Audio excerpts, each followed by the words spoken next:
20 years ago, our daughter Julie was studying abroad at the University of Cork in Ireland. Fortunately, this gave us the opportunity to discover places that we've never been. So on Wednesday, April 19, 2000, we boarded an Aer Lingus plane at 8:10 in the evening and headed for Ireland. Our flight was pretty non-eventful, and 3,000 miles later, we were at Shannon Airport. And since security was almost non-existent, we were out of the airport within an hour.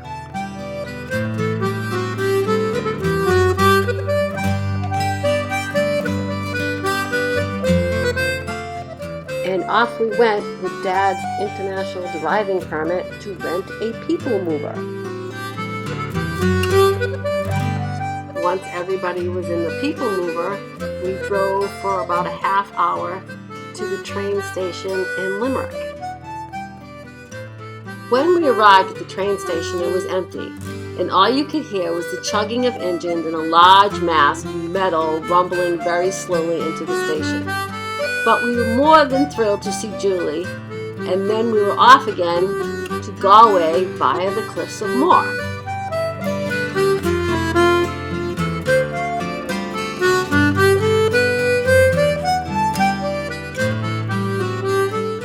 As you can see from the pictures, the weather was not the nicest, but the views were so incredible that we walked along the numerous paths that took us to places where we could see different angles of the cliffs.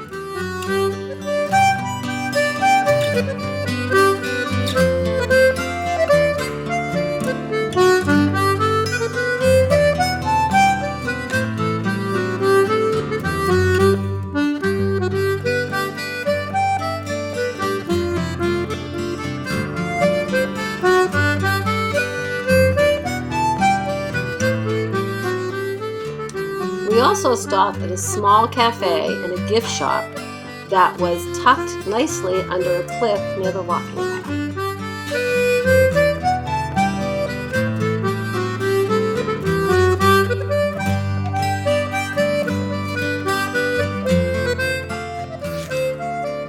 After leaving the Cliffs of Moher, we drove for about 45 minutes through the Bruin. Driving through these small roads was a bit of a challenge, but Dad was an awesome driver.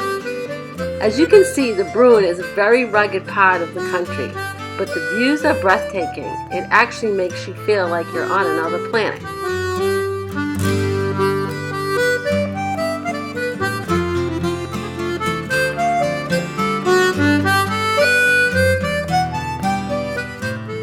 On our way to Galway, we stopped at Cassidy's for a mid-afternoon lunch. The food was wonderful with great views and right in the middle of the Burin.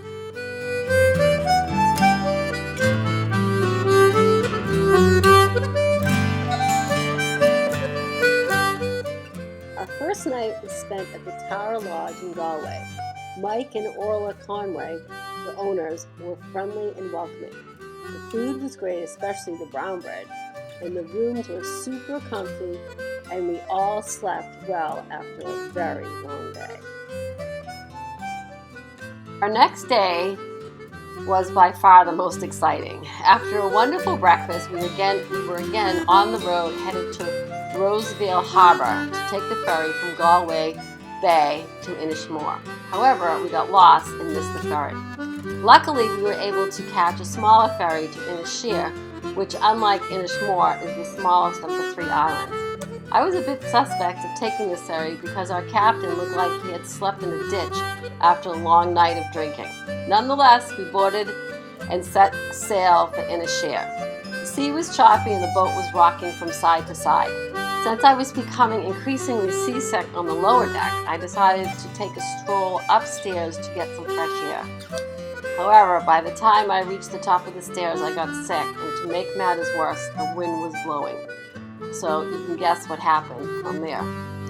As Julie reported to Dad, who was still on the lower level, it was a real bath fest.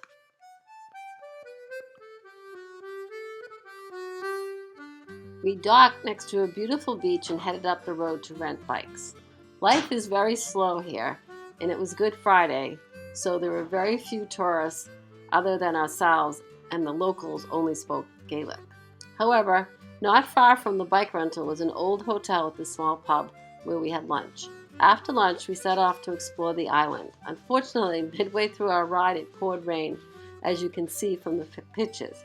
However, this didn't stop us, and after a few minutes, we were back at it. With a population of over 300 residents, life on the island today depends mainly on tourism and summer school. But agriculture and craft were a traditional means of living on Inisheer. Today, the legacy of its farming history still can be seen. One of the first sights we saw was the O'Brien's Castle that was built in the 14th century. The castle was taken from the O'Briens by the O'Flaherty clan of Connemara in 1582.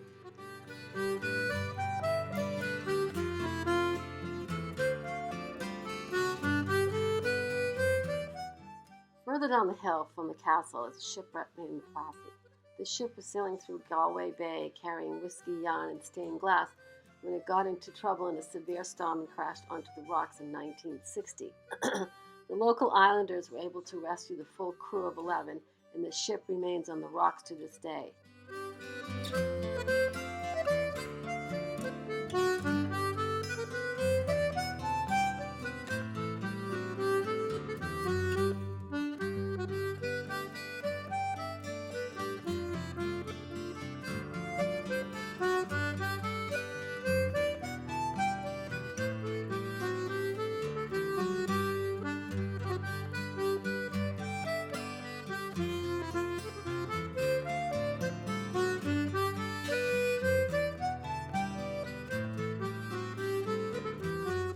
The most striking visual aspect of Inisheer is the number of stone walls that separate land into small fields.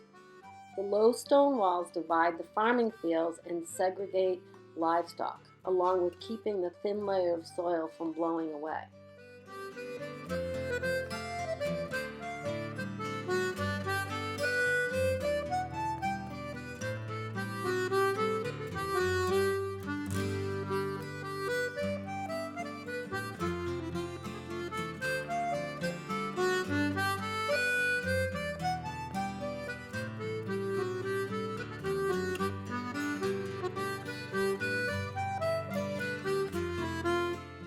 Our next stop was St. Keoman's Church. This church dates back to the 6th century and has gradually sunk into the land.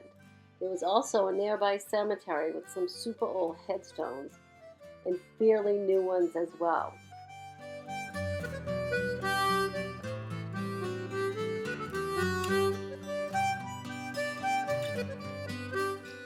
The small white church is the Church of Inisheer, and every Sunday the parish priest rings the bell to call people to Mass.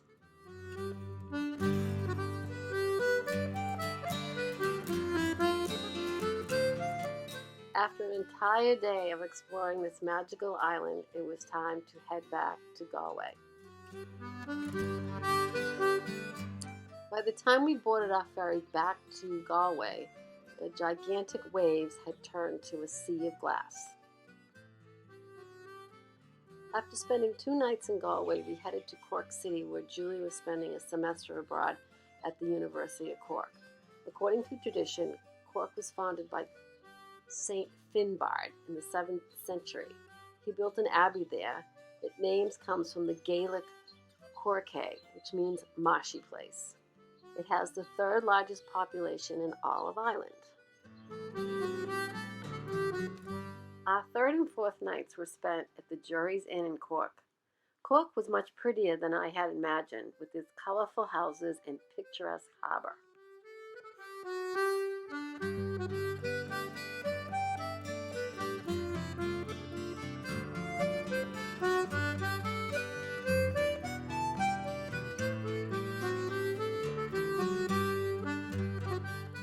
About 15 miles down the road from Cork is a town called Cobh, formerly known as Queenstown.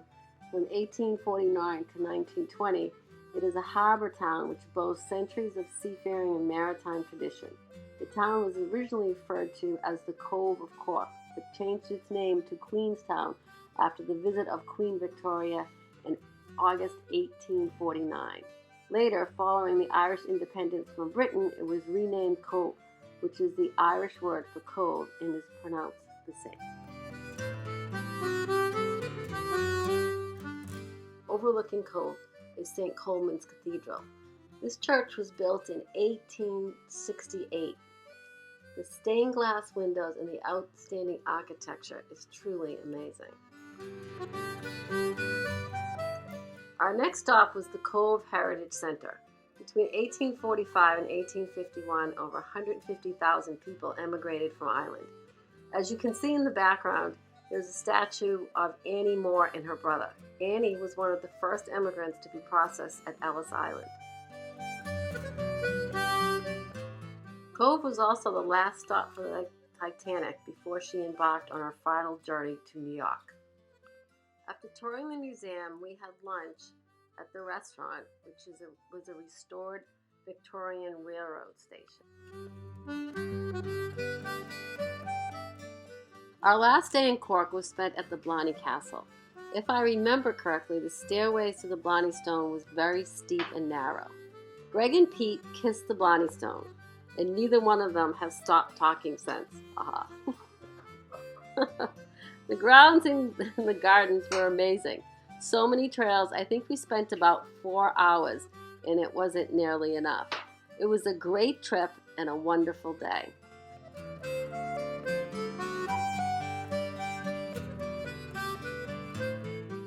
Our last 2 nights were spent in Killarney at the Shireen House, which was only a mile from the center of town and the beginning of the Ring of Kerry. The rooms were beautiful and the food was awesome. Since the roads around the Ring of Kerry are very narrow, we decided to give Dad a break and take a tour bus. Our first stop was the Muckross House, which is located on the majestic Lake Muckross. It has 65 rooms and was built in the 15th century as a Franciscan friary.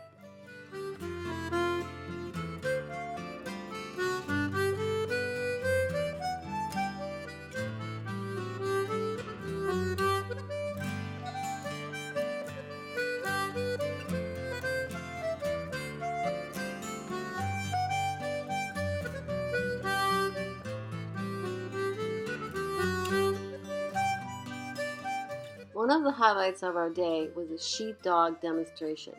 It was a working sheep farm, so we were able to hear how the dogs were able to help them herd their sheep off the mountains and across the street. It was really interesting. From there, we stopped along the way to a little place that was selling moonshine. Of course, Dad thought this was marvelous. We also stopped at Hannah's Hat Shop, where Dad bought a scally cap that he still wears today.